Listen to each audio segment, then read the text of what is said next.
My name is Rin Akafer, and 3 weeks ago I was assigned to a unit that every alien officer in this sector refuses to talk about without lowering their voice. I did not understand why at first. When I stepped off the transport shuttle onto Coalition Outpost Vershala, I expected to see something impressive. Instead, I saw 7 humans sitting around a table, eating simple rations, laughing quietly at something one of them had said. No special armor, no glowing weapons, nothing that looked like the stuff of legend. But the alien staff around them told a different story. A Vrek engineer walked past their table and took a wide, careful path around it, as if the air near them was dangerous. A Sotharan diplomat, tall and calm in every meeting I had seen so far, went completely silent when someone mentioned the unit's name, Ninth Silence. "You will learn," the diplomat said to me later, when I asked why everyone acted so strange around 7 ordinary-looking humans. "You will learn, and then you will understand why we do not like saying that name out loud." I laughed at the time. I thought she was exaggerating. I had read about Ninth Silence in my training files, of course. Every recruit had. It was a legendary unit within the Coalition military, made up of rotating human soldiers, but always keeping the same name, the same reputation, and the same record. 200 years of service, not one failed mission. I thought that had to be an exaggeration too. Nothing has a perfect record, not for 200 years, not across war zones, rescue operations, and diplomatic disasters spanning a dozen different star systems. But when I checked the official archives myself, sitting alone in my quarters that first night, I found it was true. Every single mission assigned to Ninth Silence had been completed. Some had cost them almost everything. Some had taken far longer than planned, but none had ever been marked as failed. I wanted to know why, so I did what any curious new officer would do. I started asking questions. The stories I heard in the mess hall over the next few days were incredible. I heard about a rescue mission during the Kethrian siege, where Ninth Silence went in with a full team and came out with only 3 survivors, but they still managed to save every hostage they had been sent for. I heard about an ambassador extraction that turned into a hostage negotiation, where 3 unarmed members of the unit walked straight into an enemy fleet's main hangar and walked out hours later with a signed peace agreement. I heard about missions where their equipment failed, their transport was destroyed, and their communications were cut, and somehow they still finished what they had been sent to do. An old Sotharan historian named Velech, who had spent decades studying Coalition military history, tried to explain it to me one evening over a shared meal. "It is not that your species is stronger than others," he said, choosing his words slowly. "It is not that you have better weapons or faster ships. We have seen many strong species come and go. What frightens commanders about your Ninth Silence is something else. They do not know when to stop." I frowned at that. "That sounds like something you should praise, not fear." "It depends on which side of the mission you are standing," Velech said. "If you are the one they are sent to rescue, it is the greatest comfort in the galaxy. If you are the one standing between them and their objective, it is the most frightening thing you will ever face." I did not fully understand what he meant, not yet. That understanding would come only a few days later, when I was told to report to the unit itself. I remember standing outside their briefing room, my hands sweating despite the climate control, wondering what kind of soldiers I was about to meet. When the door opened, I expected something dramatic. Instead, a tired-looking woman with short gray hair looked up from a table covered in maps and simply said, "You're late by 4 minutes. Sit down."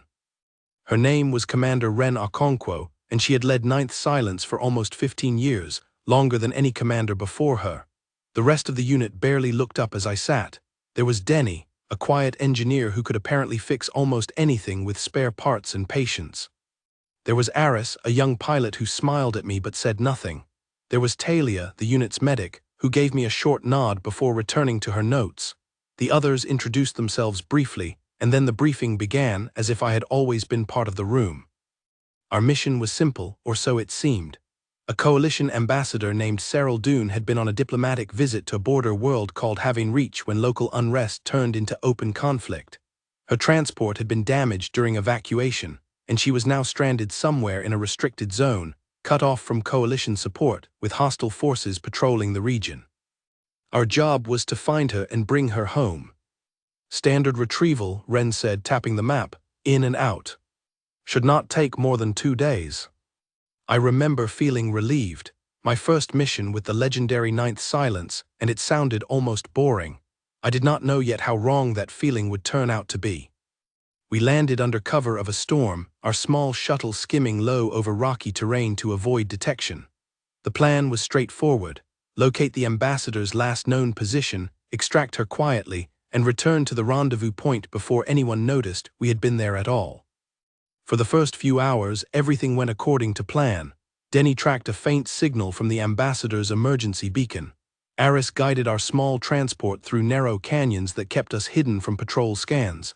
Talia kept checking equipment, quiet and focused. I stayed close to Ren, trying to look like I knew what I was doing.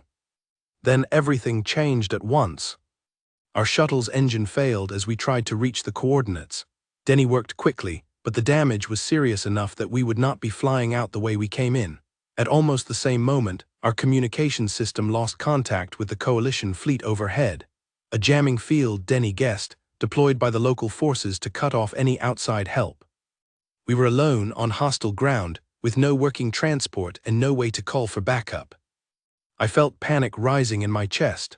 This was the moment, I thought, when any reasonable team would call off the mission and focus on getting themselves out safely.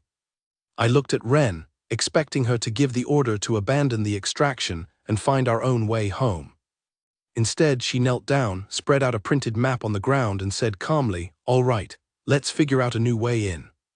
I stared at her. "The shuttle is gone, comms are down, shouldn't we regroup and get out while we still can?" She looked at me not with anger but with something like patient understanding. "Rin, listen carefully. Somewhere out there is a woman who trusted the Coalition to bring her home. She does not know her rescue transport just failed. She is still waiting, hoping someone is coming. If we leave now, she has no one." "But the risk?" "The mission does not change just because the plan did," Ren said simply. "We adjust. We do not quit." I did not understand it then, not completely, but I would come to understand it very soon. We began moving on foot, staying low, using the storm as cover. Denny managed to repair enough of our tracking equipment to follow the ambassador's beacon, even without full communications. Aris scouted ahead, using nothing but careful observation and instinct. Talia stayed close to me, occasionally offering quiet encouragement when she noticed my hands shaking. At one point, we came across an abandoned patrol vehicle, damaged but partially functional. Denny examined it for only a few minutes before declaring he could get it running, though not perfectly. Within half an hour, we had a rough, unreliable transport that could carry us the rest of the way. I asked him how he could fix something so complicated so quickly, with almost no tools. "You learn to work with what you have," he said, not looking up from the engine. "Waiting for perfect conditions gets people killed. Moving with what's in front of you keeps them alive." I began to notice something as the mission continued. None of them panicked, even as things kept going wrong. Every setback was treated not as a reason to stop but as a new problem to solve. It was not that they were fearless. I could see the tension in their shoulders, the worry in their eyes when another obstacle appeared, but none of that tension turned into hesitation. It turned into focus. We reached the ambassador's last known position just as night fell. The signal led us to a partially collapsed building, once some kind of shelter, now abandoned and quiet. Inside, we found her. Ambassador Cyril Dune was a tall, elegant alien with silver-blue skin, clearly exhausted, her formal robes torn and dusty. When she saw us, her eyes widened with disbelief. "You came," she said quietly, almost as if she had stopped believing anyone would. "We told you we would," Ren said simply, kneeling beside her to check for injuries. But our relief was short-lived. As Talia examined the ambassador, we heard the sound of engines outside, patrol vehicles moving toward our position. Somehow our presence had been detected. I felt my heart pounding as Ren quickly gathered everyone's attention. "We need another way out. This building only has one exit, and it leads straight into their patrol path." For a moment I thought this was it. The moment the mission would finally fail, the moment even Ninth Silence would have to admit defeat. I looked around at the team, searching their faces for some sign of panic to match my own. Instead, I saw something else. I saw them thinking. Denny was already examining the building's structure, tapping at a section of wall. Aris moved to a small window, studying the terrain outside. Talia continued treating the ambassador's injuries without pause, trusting the others to find a solution. "There," Denny said finally, pointing to a section of wall that looked weaker than the rest. This building backs onto a supply tunnel. If I can open this, we might have another way out. Might, I asked, my voice shakier than I wanted it to be. Might, Ren agreed, but it's better than waiting here to be found. While Denny worked on the wall, Aris slipped outside briefly to observe the patrol movements, returning just a few minutes later with information about their patterns and gaps in their coverage. I stayed close to the ambassador, trying to look calm even though my thoughts were racing. It was during this tense waiting that the ambassador looked at me and asked quietly, "Do your people not have a protocol for retreat, a point where the risk becomes too great and the mission is abandoned?" I did not know how to answer her. I looked toward Ren, who was helping Denny with the wall, calm and steady despite everything happening around us. "I think we do," I said slowly, trying to find the right words. "But I think our idea of an acceptable risk is different from most. We are taught that leaving someone behind is a much greater failure than the danger of trying to reach them." The ambassador studied me for a long moment. "That is either the bravest thing I have ever heard or the most reckless." "Maybe both," I admitted. Denny finally broke through the section of wall, revealing a narrow tunnel leading away from the building. It was dark, tight, and clearly not built for comfort, but it offered a path forward. One by one, we moved through it, Talia supporting the ambassador as best she could, the rest of us watching for any sign that our presence had been discovered. The tunnel eventually led to an old storage area near the edge of the settlement, far enough from the main patrol routes that we could move more freely.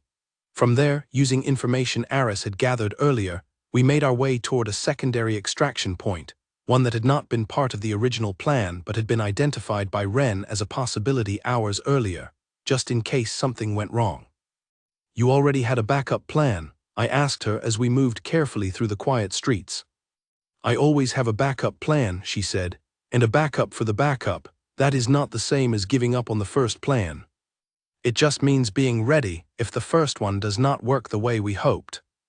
By the time we reached the secondary extraction point, the storm had begun to clear, and the first signs of dawn were appearing on the horizon. Using a small emergency transmitter Aris had kept hidden throughout the mission, precisely for a moment like this, we finally managed to send a brief signal to the Coalition fleet above, confirming our location and requesting immediate pickup. The wait for the rescue shuttle felt like the longest few minutes of my life. Every sound in the distance made my heart jump, certain it was a patrol closing in on our position. But no one else on the team seemed as anxious as I felt. They stood quietly, watching the sky, trusting that the plan would work. When the shuttle finally descended through the clearing clouds, I felt a wave of relief so strong it nearly brought tears to my eyes. We moved quickly, helping the ambassador aboard, the team taking up defensive positions until everyone was safely inside. As the shuttle lifted off, leaving the dangerous ground far below, I finally allowed myself to relax, sinking into my seat with exhaustion I had not noticed building until that very moment. The ambassador sitting across from me looked over with a tired but genuine smile. "Thank you," she said quietly. "I did not think anyone would come for me, not after everything went wrong." "That's the thing about Ninth Silence," Talia said, checking the ambassador's injuries one final time.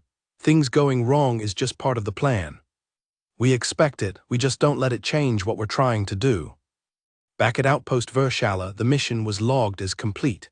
Another success added to a record that had remained unbroken for 200 years. The Vrek engineer who had once walked carefully around the team's table now approached them with something like quiet respect. The Sotheran diplomat, the one who had refused to say their name loudly, finally sat with them during a meal, listening closely as Ren described parts of the mission. I sat with Velech later that evening, still processing everything that had happened. "Now you understand," he said, watching the team from across the room. "It is not that your people cannot fail, it is that failure for them is never treated as the end of the story. It is only treated as a problem still waiting for a solution."